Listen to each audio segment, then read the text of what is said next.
Buenas tardes, bienvenidos a otro lunes de actualidad tributaria. Muchas gracias por acompañarnos hoy.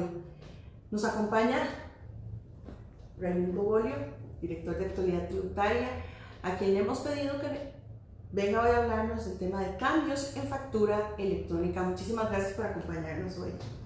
Gracias, Marjorie. Buenas tardes. Este es un tema que abordé la semana anterior en el Colegio de Contadores Privados, una concurrencia de más de 200 personas, y es un tema que está generando mucha polémica.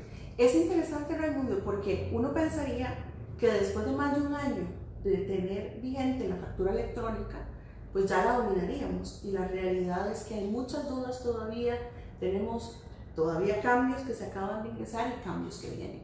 Entonces hoy vamos a hablar sobre este tema. Les recuerdo que pueden dejarnos sus consultas en nuestro Facebook de Actualidad Tributaria, y si lo ven en diferido, es decir, en otro día de la semana, otro momento del día, por favor envíennos sus preguntas a info@actualidadtributaria.com.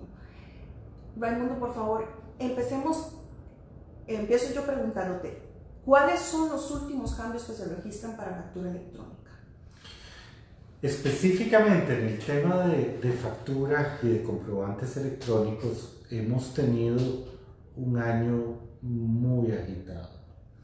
Primero porque iniciamos con la obligatoriedad a nivel país del tema de comprobantes electrónicos, la inclusión dentro de este modelo de un ente validador como es la empresa de servicios públicos de Heredia, algo que no existía, y después, como si fuera poco, el amarre o la inclusión del tema de comprobantes electrónicos con los cambios que se dan con la ley 9635, específicamente en el tema del IVA y también en el tema de renta.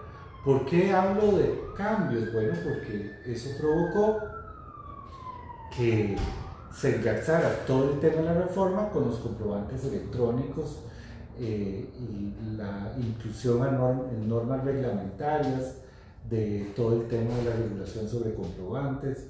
Después han venido otros regímenes especiales como el REA, régimen especial agropecuario, y otros más, donde lo que están haciendo es precisamente ampliando estos conceptos. No ha dejado de cambiar el tema de factura electrónica. Por ejemplo, muy recientemente se empezó a hablar de las facturas de compra para el régimen simplificado, y ahora la semana anterior se crea un reglamento que lo que viene a hacer es a explicar que para el tema de la aceptación del gasto, que es un requisito que se había implementado a partir de la versión 4.3, que ese requisito se iba a dar de forma tácita para la generalidad de las aceptaciones que no tuvieran ningún beneficio fiscal. Entonces, este tema es muy importante porque nos había generado una polémica sustantiva, una polémica que venía a decirnos que no era correcto técnicamente hablando, que era injusto que se nos presentaran límites a la deducibilidad del gasto y que estuviera supeditado a que una persona pudiera subir dentro de los 8 días inmediatos siguientes al inicio de cada mes las facturas para tener derecho a la deducción. Esto parecía ser un abuso y la administración lo que viene a hacer es a corregirlo. Pero lejos de corregirlo, el proceso se ha entorpecido. ¿Por qué se ha entorpecido?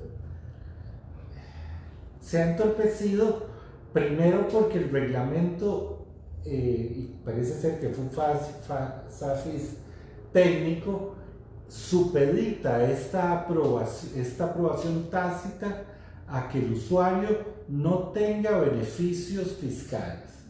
Y ahí hay un primer problema, porque de acuerdo a la definición del reglamento de beneficios fiscales, quiere decir que si usted tiene una tarifa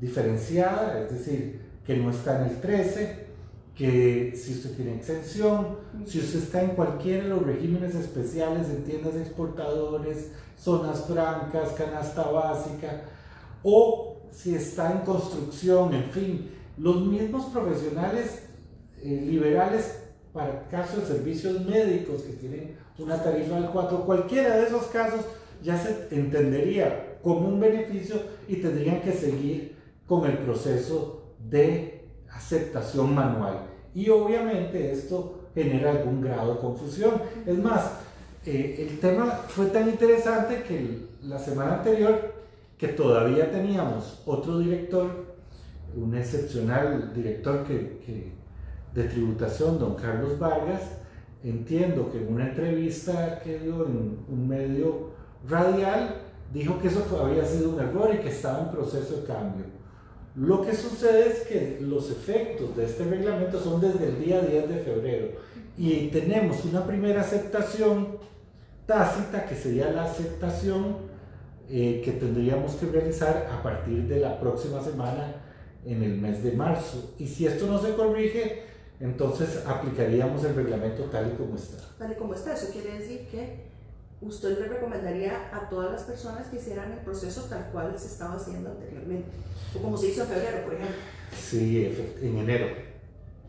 En febrero también se tuvo que hacer. Las de febrero son las que se van a hacer ahora en marzo. Ok, pero ¿cómo deberían hacerlas entonces? Por eso digo que lejos de resolver el problema, lo vinieron a complicar en la redacción del documento. Ese es un primer problema. El segundo problema está vinculado directamente al tema de la configuración de las declaraciones del IVA, porque las declaraciones hoy día está usándose una nomenclatura que habla de declaraciones predictivas. En otras palabras, si yo vengo emitiendo comprobantes y vengo aceptándolos, los sistemas de facturación saben entonces cuánto fue lo que yo generé de ingreso, cuánto sería el IVA que tendría que pagar y además cuánto el derecho al crédito que yo tendría en un porcentaje bastante cercano. Y todo esto porque la información al momento de emitir la factura y de aceptar el gasto se encuentra en poder de los sistemas de facturación. Al eliminarse este deber, los sistemas de facturación decaen y la fiabilidad que podía tenerse estas declaraciones predictivas se complican significativamente en cuanto a que ya no se va a contar con una información fidedigna que nos pueda indicar cuál es el verdadero crédito fiscal.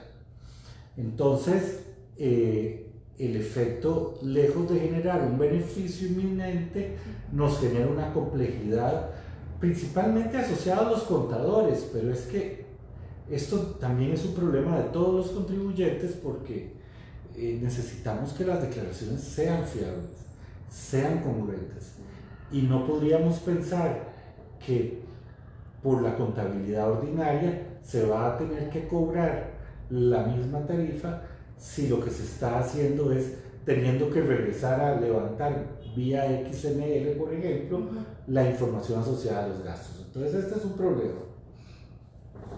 Cuando se emitió este cambio en factura electrónica se esperaban ciertos beneficios tanto para la administración como para nosotros los usuarios. Si el sistema funcionara correctamente, ¿cuáles serían esos beneficios esperados? Es que en el mundo ideal nosotros no tendríamos que tener supeditado a la aceptación de nuestra deducibilidad del gasto el que aceptemos de frente a la administración ese comprobante que no tiene ninguna importancia. O sea, es que es muy poco serio porque esto no tiene importancia ni para efectos legales, porque si yo acepto el gasto igual, y si no me lo pagan, de nada sirvió esa aceptación. Tampoco para efectos contables, porque en realidad puede tenerse modificaciones después de estos 8 días. Entonces, a mi juicio, creo que este es uno de los temas principales. que yo no tengo que supeditarlo a esa condición.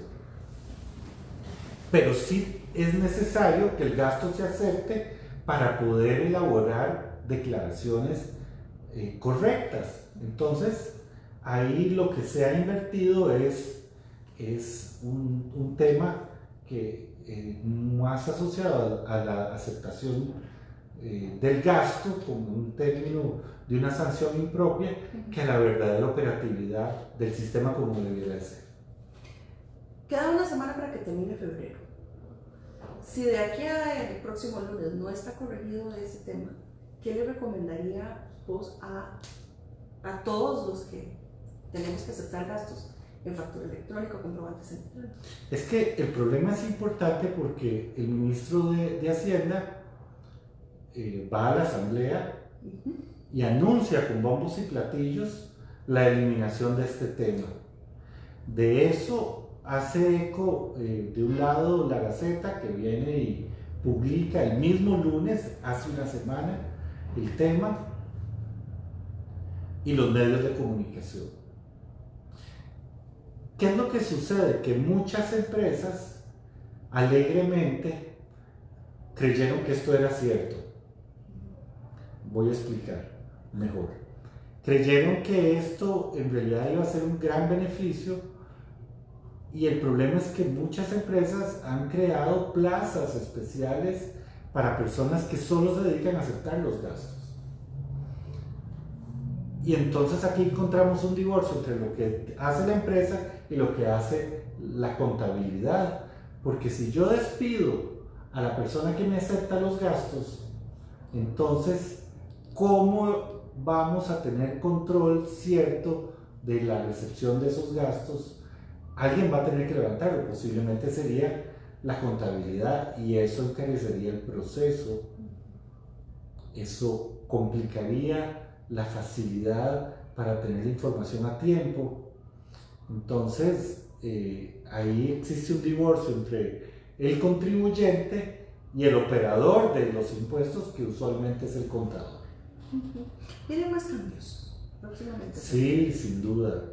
El próximo jueves, por ejemplo, tenemos un seminario sobre el tema de factura y de comprobantes electrónicos, hablando precisamente de estos temas y hablando mucho de lo que en un futuro va a ser, porque hoy día es solo un proyecto que ni siquiera está divulgado, el tema de la famosa versión 4.4. Lo que sucede es que sí es importante entender hacia dónde está orientándose el proceso, porque hay efectos críticos que se van a explicar en ese seminario sobre estos futuros cambios desde el punto de vista de cuáles son los códigos y cómo voy a tener que empezar a facturar. Se habla mucho en un futuro cercano de lo que va a significar la asociación de los códigos con el inventario. Se habla mucho de cómo vamos a tener de frente a los poderes de fiscalización de tributación una asociación con todos estos nuevos cambios que vamos a tener. Y evidentemente, aunque la nueva versión, una vez que ya sea aprobada, entrará a regir 6 meses después, no cabe la menor duda que significará para los contribuyentes un nuevo dolor de cabeza. Así que en esta vorágine de información, en esta avalancha, en esta montaña rusa de documentos, más vale irse preparando, conociendo hacia dónde está orientada la información de este tema, como digo, desde una perspectiva de preparación en la organización. Vea que el gran problema que se dio con el IVA fue la falta de información, la falta oportuna de implementación de medidas, y todos terminamos corriendo. Y entonces, si esta nueva versión o hacia dónde es que se está encaminando no nos ocupamos hoy, de repente también nos veremos sorprendidos. Sí, ya nos dimos cuenta, por ejemplo, en el proceso del IVA, que 6 meses no son suficientes para implementar y para estar listos. Entonces, nada más la última pregunta: ¿a quién le estamos dirigiendo este seminario? ¿Quiénes deberían tomarlo? Bueno, este seminario que lo va a impartir la licenciada Zaira Mora se trata principalmente para todas las personas interesadas en comprobantes electrónicos, empresas principalmente que van a ser los usuarios de estas acciones. No es algo para los desarrolladores ni por asomo, porque para eso se requeriría un documento técnico que no contamos, sino que el objetivo es hablar con los usuarios, los consumidores, que van a tener que ser las personas que finalmente van a tener que operar estos procesos. Muchas gracias.